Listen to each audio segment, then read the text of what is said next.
Hi guys, so எல்லாருக்கும் வணக்கம். இந்த வீடியோவில் நம்ம எதை பற்றி பார்க்க போகிறோம்னா ஃபியூச்சர் டென்சஸ் பற்றி பார்க்க போகிறோம். ஸோ நம்மளோட ப்ரீவியஸ் வீடியோஸில் ப்ரெசன்ட் டென்ஸ்னால் என்ன, அதோட டைப்ஸ், பாஸ்ட் டென்ஸ்னால் என்ன, அதோட டைப்ஸ் அண்ட் அந்த டென்சஸ்குள்ளேயே கம்பேரிசன் எல்லாமே பார்த்தோம். ஸோ இதுக்கு முன்னாடி நீங்கள் இந்த வீடியோ பார்க்காம டேரெக்டாக அந்த வீடியோக்கு வந்திருந்தீங்கன்னா ஃபஸ்ட்டு நம்ம பிளேலிஸ்ட்டில் டென்சஸ்ன்னு போட்டு அந்த எல்லா வீடியோஸும் இருக்கும். ஒன்ஸ் அதை நீங்கள் கோ த்ரூ பண்ணுங்கள். அதுக்கப்புறம் இந்த ஃபியூச்சர் டென்ஸ் வீடியோ பாருங்கள். ஸோ ஃபஸ்ட்டு நம்ம ப்ரெசன்ட் டென்ஸையே எப்படி ஃபியூச்சர் மீனிங்க்கு யூஸ் பண்ண போகிறோம். ஃபார் எக்ஸாம்பிள் ஐ ஆம் டூயிங், ஐ டூ, இந்த மாதிரி வேர்ட்ஸ் எல்லாம் இது present tenses.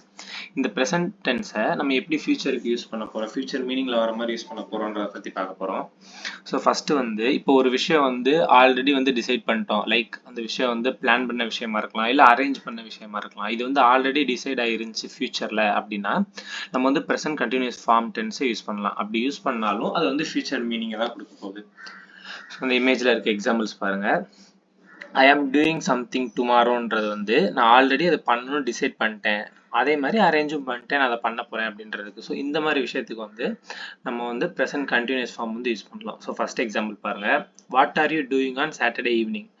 So Saturday evening நீ என்ன பண்ணுவ, இது ப்ரெசன்ட் கண்டினியூஸில் இருக்குது. பட் ஆனால் மீனிங் என்ன பண்ணுதுன்னா சாட்டர்டே ஈவினிங் ஃபியூச்சரில் என்ன பண்ண போகிறேன்னு கேட்குது. ஸோ இங்கே நம்ம வாட் டூ யூ டூ அந்த மாதிரி கேட்கக்கூடாது. அதே மாதிரி அதோட எக்ஸாம்பிள், அதுக்கான ஆன்சர் பாருங்கள்.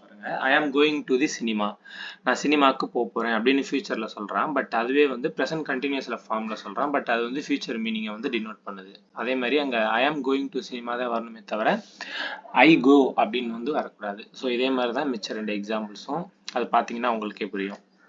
ஸோ நெக்ஸ்ட்டு நம்ம ஃபியூச்சரில் ஒரு விஷயம் பிளான் பண்ணி பண்ண போகிறோம். இந்த விஷயம் நம்ம ஆல்ரெடி பிளான் பண்ணிட்டோம் அப்படின்னா அந்த மாதிரி ஸ்டேட்மெண்ட்டுக்கு ஃபியூச்சர் டென்ஸ் தானே அப்படின்னு சொல்லி நம்ம வில் யூஸ் பண்ணக்கூடாது. ஸோ எப்போவுமே வில் பிளான்டு திங்ஸுக்கு வரவே வராது. அந்த எக்ஸாம்பிள்ஸ் பாருங்கள்.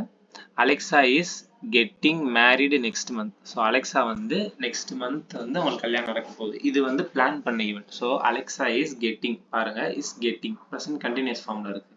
ஸோ ப்ரெசன்ட் கண்டினியூஸ் ஃபார்ம்லேயே இந்த சென்டென்ஸை ஃப்ரேம் பண்ணி ஃபியூச்சர் மீனிங் கொண்டு வந்திருக்காங்க. ஏன்னா இது ஒரு பிளான்டு திங், ஸோ வில் வராது. அதே மாதிரி ப்ரெசன்ட் கண்டினியூஸ் டென்ஸ் நம்ம எப்போல்லாம் யூஸ் பண்ணுவோம்னா ஒரு விஷயம் ஜஸ்ட் நவ் தான் ஸ்டார்ட் ஆயிருக்கும், இப்போ தான் ஸ்டார்ட் ஆயிருக்கும் அப்படின்றப்ப அந்த மாதிரி நேரத்தில் நம்ம ப்ரெசன்ட் கண்டினியூஸ் ஃபார்ம் யூஸ் பண்ணுவோம். மோஸ்ட்லி அங்கே வேர்ப் ஒரு மூமெண்ட்டை டினோட் பண்ணுற மாதிரி இருக்கும். லைக் கோ அப்படின்னா போன்னு அர்த்தம், இது ஒரு மூமெண்ட்டை தானே டினோட் பண்ணுது. அதே மாதிரி கம் அப்படின்னா நீ வான்னு அர்த்தம். அதே மாதிரி லீவ் அப்படின்னா இந்த இடத்த விட்டு போகிறான் ஆர் இந்த இதை விட்டு போகிறான் அப்படின்னு சொல்கிறப்ப இது எல்லாமே மூமெண்ட்டை தான் டினோட் பண்ணுது. ஸோ இந்த மாதிரி வர வேர்ப் இப்போ தான் ஜஸ்ட் நவ் தான் இப்போ தான் நடந்திருக்கு அப்படின்னா அந்த மாதிரி இடத்துலையும் நம்ம ப்ரெசன்ட் கண்டினியூஸ் ஃபார்ம் தான் யூஸ் பண்ணுவோம். ஸோ எக்ஸாம்பிள் பாருங்கள். I am tired, I am going to bed now. So நான் டயர்டாக இருக்கேன், இப்போ நான் பெட்டுக்கு படுக்க போகிறேன் அப்படின்னு சொல்கிறான். ஸோ இப்போ நடக்கிற ஈவெண்ட் ஜஸ்ட் நவ் தான் அது ஸ்டார்ட் ஆயிருக்கு அப்படின்றதுனால I am going present continuous form use பண்ணணும். நெக்ஸ்ட் நம்ம ப்ரெசன்ட் சிம்பிள் டென்ஸ் எப்போ யூஸ் பண்ணுவோம் அப்படின்னா ஃபியூச்சர் மீனிங்காக. ஃபார் எக்ஸாம்பிள் இப்போ ஒரு விஷயம் டைம் டேபிள் படி இல்லைனா ஒரு பிளான்ட் ஈவெண்ட்டாக இருக்கும், லைக் இல்லைனா ஒரு ப்ரோக்ராம்ஸாக இருக்கும். அந்த மாதிரி நேரத்தில் நம்ம ப்ரெசன்ட் சிம்பிள் யூஸ் பண்ணி ஃபியூச்சர் மீனிங் கொடுக்கணும். எக்ஸாம்பிள் அது டிரான்ஸ்போர்ட் ரிலேட்டடாக இருக்கலாம், இல்லைனா சினிமா டிக்கெட்ஸாக இருக்கலாம். ஓகேவா, இந்த டிரான்ஸ்போர்ட்டு, சினிமா டிக்கெட்ஸ் இதுக்கெல்லாமே பார்த்தீங்கன்னா ஒரு பிளான்ட் ஈவெண்ட்டாக இருக்கும். லைக் டைம் டேபிள் படி ஷெட்யூலாக இருக்குது. 6:30க்கு ஒரு சினிமா ஷோ இருக்குது. ஸோ அந்த மாதிரி இருக்குன்னா அதெல்லாமே ஒரு பிளான்டு டைம் டேபிள் ஆர்டரில் இருக்கும். ஸோ அந்த மாதிரி இடத்துக்கு நம்ம ப்ரெசன்ட் சிம்பிள் யூஸ் பண்ணி ஃபியூச்சர் மீனிங் கொண்டு வரணும். எக்ஸாம்பிள் பாருங்கள். I have to go, my train leaves at 9:30. So my train leaves இது ப்ரெசன்ட் சிம்பிளில் இருக்குது அப்படின்னா என் ட்ரெயின் 9:30க்கு போகுது அப்படின்றது ஃபியூச்சர் மீனிங்கில் சொல்கிறேன். பட் ப்ரெசன்ட் சிம்பிளாக இருக்குது. மை ட்ரெயின் லீவ்ஸ் அட் 9:30னா 9:30ன்றது டைம் டேபிள் படி ஷெட்யூல் ஆயிருக்கும். ஸோ அந்த மாதிரி இடத்துல ப்ரெசன்ட் சிம்பிள் யூஸ் பண்ணணும். நெக்ஸ்ட் நான் the meeting is at 9 o'clock tomorrow. இது நார்மலாக ப்ரெசன்ட் சிம்பிள் ஃபார்மில் இருக்குது. ஸோ நாளைக்கு 9 o'clock மீட்டிங். டுமாரோ 9 o'clockன்றது ஃபியூச்சரை டினோட் பண்ணுது. பட் ஜென்ரலாக இருக்குது, பிளான் பண்ணி இருக்குது அப்படின்றதுனால டைம் டேபிள் படி இருக்குன்றதுனால நம்ம ப்ரெசன்ட் சிம்பிள் யூஸ் பண்ணுறோம்.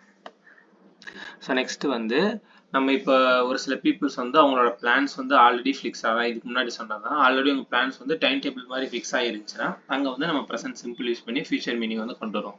So example I start a new job on Monday. So நான் மண்டே ஒரு புதிய ஜாப் ஸ்டார்ட் பண்ண போகிறேன். அதே மாதிரி what time to you finish work tomorrow. நாளைக்கு இந்த ஒர்க் நீ எப்போ முடிக்க போகிற அப்படின்னு கேட்குறாங்க. ரெண்டுமே ப்ரெசன்ட் சிம்பிளில் வந்திருக்கு அண்ட் ஃபியூச்சர் மீனிங்கை டினோட் பண்ணுது. Next present continuous form mostly personal அரேஞ்ச்மெண்ட்ஸ்க்கு யூஸ் பண்ணுவோம். ஸோ ஃபார் எக்ஸாம்பிள் பார்த்தீங்கன்னா புரியும். What time are you meeting gate tomorrow. நாளைக்கு நீ கேட்டை எப்போ பார்க்க போற அப்படின்னா இது அவங்களோட பர்சனல் அரேஞ்ச்மெண்ட் பத்தி குறிக்குது. ஸோ இந்த மாதிரி பர்சனல் அரேஞ்ச்மெண்ட்ஸ்க்கு வந்து மோஸ்ட்லி வந்து நம்ம ப்ரெசென்ட் கண்டினியூஸ் ஃபார்ம் தான் யூஸ் பண்ணுவோம். அதே மாதிரி அப்பாயின்மெண்ட்ஸ் இல்லைன்னா லெசன்ஸ் எக்ஸாம்ஸ் இதுக்கெல்லாம் வந்து நம்ம ஐ ஹேவ் இல்லைன்னா ஐ ஹேவ் காட் வந்து யூஸ் பண்ணிக்கலாம். For example I have an exam next week or I have got an exam next week. So இது வந்து நம்ம ப்ரெசென்ட் டென்ஸ்ல ஒரு டைப்ஸ்ல வந்து பார்த்துருப்போம். ஸோ அதே வந்து நம்ம ஃபியூச்சர் மீனிங்க்கு யூஸ் பண்ணிக்கலாம். லைக் அப்பாயின்மெண்ட் இந்த மாதிரி இருக்கலாம்.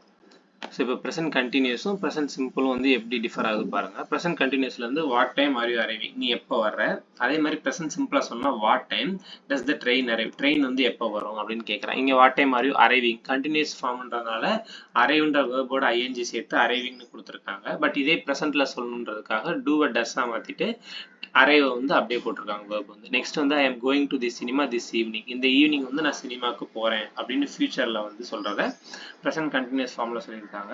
பட் ப்ரெசென்ட் சிம்பிள்ன்றதுனால அது டைம் டேபிள் படி ஷெட்யூல் ஆன மாதிரி சொல்றாங்க. ஃபிலிம் ஸ்டார்ட் அட் 8 அதாவது 8:15 அப்படின்னு சொல்றாங்க. அந்த டைம் ஃபிக்ஸ் ஆகிருக்குல்ல, ஸோ அந்த டைம் டேபிள் படி நடக்குது அப்படின்றப்ப ப்ரெசென்ட் சிம்பிள் வருது. இல்லை காமனாக அது ஃபியூச்சர் மீனிங்கை டினோட் பண்ணுதுன்றப்ப ப்ரெசென்ட் கண்டினியூஸ் ஃபார்ம் வந்து வருது. ஸோ இவ்வளோதான் வந்து ஃபியூச்சர் டென்ஸில் ப்ரெசென்ட் டென்சஸ் வச்சு எப்படி நம்ம ஃபியூச்சர் மீனிங் கொண்டு வர்றதுன்றது கான்செப்ட். ஸோ இதை பார்த்துட்டு வந்து நெக்ஸ்ட் வந்து இந்த எக்ஸசைஸ் வந்து ஒர்க் அவுட் பண்ணி பாருங்கள். ஒர்க் அவுட் பண்ணிட்டு உங்களுக்கு எது கரெக்டான ஆன்சர்னு தோணுதோ வீடியோ பாஸ் பண்ணிட்டு அதெல்லாம் ஒரு போட்டு பாருங்கள். ஸோ ஒன்ஸ் நீங்கள் கரெக்டான ஆன்சர்ஸ் எதுன்னு நோட் பண்ணி வச்சிட்டிங்கன்னா கீழே வந்து ஆன்சரும் கொடுத்துருக்கேன். நீங்கள் போட்டிருக்க ஆன்சரும் இந்த ஆன்சரும் கரெக்டாக இருக்கான்னு ஒரு தடவை வீடியோ பாஸ் பண்ணிட்டு செக் பண்ணி பாருங்கள். ஸோ எங்கே தப்பு போட்டிருக்கீங்களோ அது ஏன் தப்பு போட்டிருக்கோ கரெக்டான வேர்டு என்ன வரும்ன்றதை பார்த்து நீங்களே கரெக்ட் பண்ணிக்கோங்க. ஸோ அவ்வளோதான் இந்த வீடியோ. தேங்க்யூ.